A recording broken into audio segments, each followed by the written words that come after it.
Selamat pagi Ibu Elsa. Selamat pagi Ibu Gita.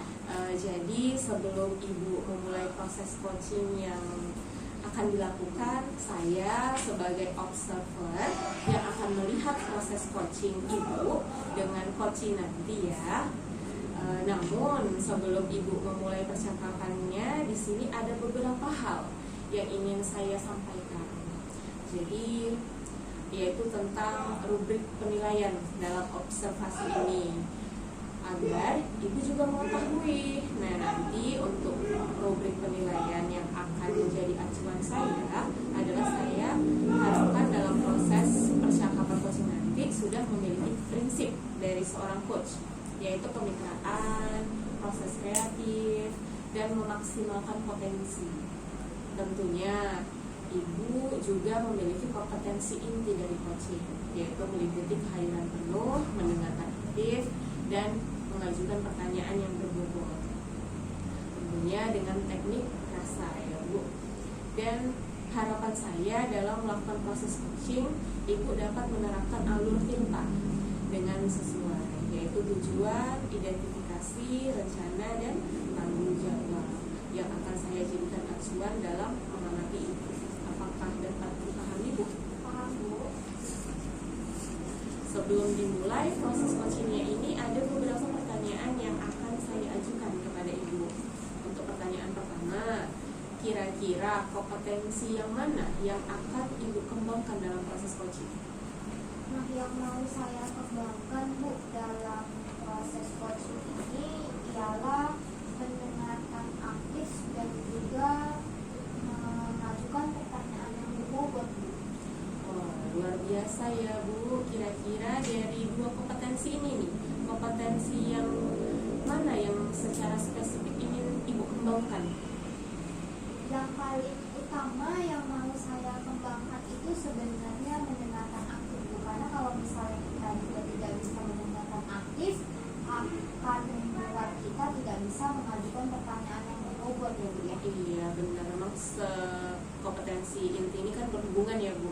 Jadi dari tidak bisa, kalau kita tidak mendengarkan aktif, maka kita juga tidak bisa mengajukan pertanyaan yang berbobot. Jadi selanjutnya Bu, perihal indikator pencapaian, kira-kira tolak ukur yang bagaimana terkait indikator ketercapaian yang ingin Ibu tuju dalam proses percakapan nanti. Indikator ketercapaian yang mau saya peroleh dalam proses coaching ini, yang pertama tentunya ke diri saya sendiri Bu, saya ingin dapat melakukan proses coaching berdasarkan teknik TIRPA ya Bu ya. Terus yang kedua juga saya dapat membantu coaching menyelesaikan masalahnya sesuai dengan apa yang ia mau dan ia pikirkan sendiri. Jadi bukan saya yang membantu dia untuk mencari solusinya, itu dirinya sendiri.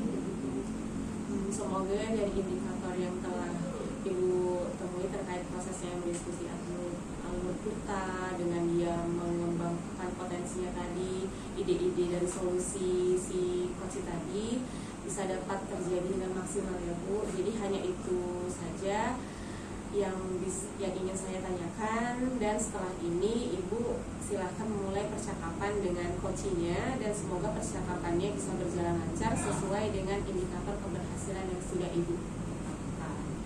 Apakah Ibu sudah siap? Insya Allah siap Bu. Bu.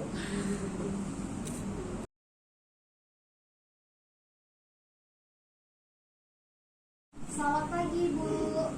Selamat pagi Bu Elsa. Oke, bagaimana kabarnya hari ini Bu?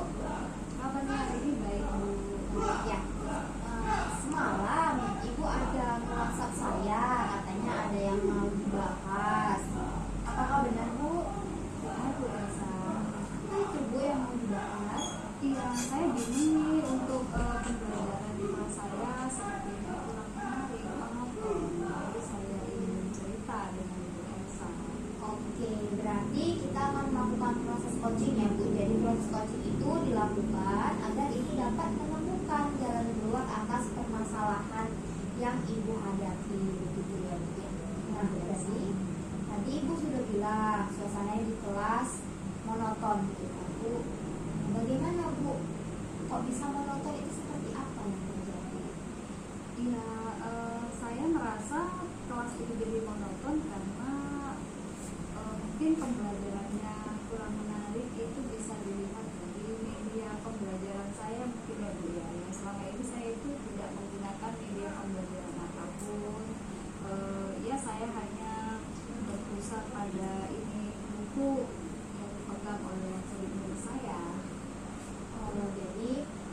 kelas pembelajaran tidak monoton karena ibu hanya berpusat pada buku gitu ya Bu ya, tidak ada modul pembelajaran yang tidak ada medianya gitu ya Bu ya. Nah, kira-kira menurut Ibu, langkah apa yang dapat Ibu lakukan agar suasana pembelajaran di kelas itu tidak monoton lagi? Yang bisa saya lakukan mungkin ini Bu, saya akan membuat media ajar yang interaktif ya, yang melibatkan murid sehingga mereka bisa belajar dengan aktif dan mereka bisa merasa bahagia ketika pembelajaran itu berlangsung karena tidak monoton lagi. Jadi menggunakan media pembelajaran yang interaktif ya Bu ya, yang dapat meningkatkan semangat murid Ibu ya. Kalau waktunya Bu, kira-kira dalam mewujudkan media pembelajaran yang interaktif itu, kapan waktu yang dapat Ibu gunakan untuk mewujudkannya? Hari ini saya masuk di kelasnya, di kelas yang sama, tapi 3 hari lagi saya masuk di kelas yang sama. Di sini saya akan mempersiapkan media ajar saya yang menarik, yang saya pahami. Saya akan belajar dari beberapa sumber ya tentunya Bu ya, bagaimana membuatnya. Itu 3 hari ke depan di kelas yang sama saya akan melakukannya. Ya berarti 3 hari lagi Ibu akan masuk di kelas itu dan Ibu akan mulai menggunakan media pembelajaran interaktif ya Bu ya, seperti yang Ibu katakan tadi. Nah, kira-kira dalam membantu Ibu menyelesaikan permasalahan Ibu ini, siapa yang dapat membantu Ibu? Pihak siapa aja yang dapat terlibat di dalam? Yang saya harapkan dapat membantu saya dalam proses ini itu yang pertama pastinya kepala sekolah ya Bu ya, dimana ini izin kepala sekolah untuk menyediakan sarana dan prasarana. Di sini saya akan menggunakan teknologi untuk membuat media pembelajaran yang interaktif. Saya membutuhkan infografis, saya juga membutuhkan namanya stiker. Ini semua disediakan oleh sarana dan prasarana yang ada di sekolah. Tentunya izin kepala sekolah dulu.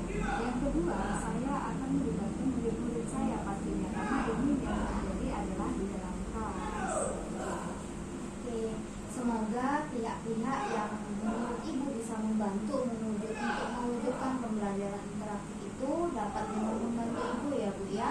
Nah, kira-kira nih, Ibu kan sudah menemukan nih solusi atas permasalahan Ibu. Ada lagi tidak yang mau Ibu bahas dengan saya? Sepertinya cukup Bu untuk hari ini. Karena juga Ibu sudah menemukan ya Bu ya solusinya. Nah, kalau misalnya memang sudah cukup untuk permasalahan Ibu, nanti setelah Ibu masuk di kelas dan melakukan pembelajaran menggunakan media pembelajaran interaktif yang Ibu sebutkan tadi, saya akan melakukan proses coaching lagi, atau saya akan menanyakan Ibu kembali bagaimana perkembangannya. Apakah suasana kelas Ibu sudah tidak monoton lagi, anak-anak sudah semangat atau belum, begitu ya Bu ya. Mungkin karena Ibu masuk di kelas 3 hari lagi, mungkin 1 minggu ke depan saya akan menanyakannya ke Ibu ya Bu ya. Siap ya. Oke, kalau begitu kita akhiri proses coaching kita pada hari ini. Selamat pagi Bu. Selamat pagi Bu Elsa, terima kasih Bu Elsa. Sama-sama Bu.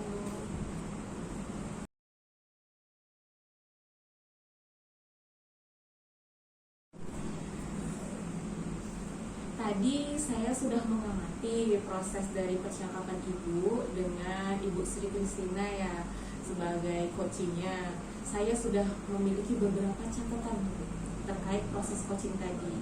Namun sebelumnya ada pertanyaan yang ingin saya tanyakan. Untuk pertanyaan pertama, apa yang sudah Ibu lakukan pada proses coaching dan apa yang sudah menjadi indikator pencapaian dari proses coaching Ibu tadi? Oke. Nah, jadi dalam melakukan proses coaching tadi Bu, saya sudah melakukan prinsip coaching berupa kemitraan, terus proses kreatif dan memaksimalkan potensi dari coaching. Selain itu juga kompetensi coaching yang saya rasa saya sudah terapkan adalah mendengarkan aktif dan juga mengajukan pertanyaan berbobot kepada coach saya. Memang yang Ibu sampaikan tadi juga sudah sesuai dengan catatan yang saya punya. Jadi di mana sudah menerapkan prinsip kemitraan, merasa setara, tidak ada perbedaan antara coach dan coachee. Lalu proses kreatif tadi berusaha atau berupa menggali ide si coachee tadi, dan sudah menerapkan kompetensi inti, mengajukan pertanyaan yang berbobot dan mendengarkan aktif, dan juga sudah kehadiran penuh ya Ibu Elsa. Dan yang paling penting sudah menerapkan alur Tirta. Oke, terima kasih. Jadi Ibu Elsa, kompetensi apa lagi nih yang ingin Ibu kembangkan berdasarkan hasil melakukan coaching yang Ibu lakukan tadi? Mungkin kompetensi yang nantinya akan saya berusaha untuk saya kembangkan lagi itu kehadiran penuh ya Bu ya, karena kadang saat melakukan proses coaching itu saya tidak fokus, saya jadi berpikir kemana-mana terhadap jawaban coach saya begitu. Jadi mungkin saya dapat mengembangkan kompetensi kehadiran penuh dengan menggunakan teknik skop kali ya. Bisa juga itu Bu. Jadi mungkin untuk kedepannya memang saya lihat prosesnya sudah bagus ya Bu, semuanya sudah ada, tapi mungkin belum maksimal di kehadiran penuh. Jadi semoga Ibu Elsa nanti bisa dikembangkan lagi kompetensinya, sering-sering berlatih lagi kembali. Jadi itu saja yang bisa saya sampaikan Ibu. Terima kasih Bu Elsa. Terima kasih kembali Bu.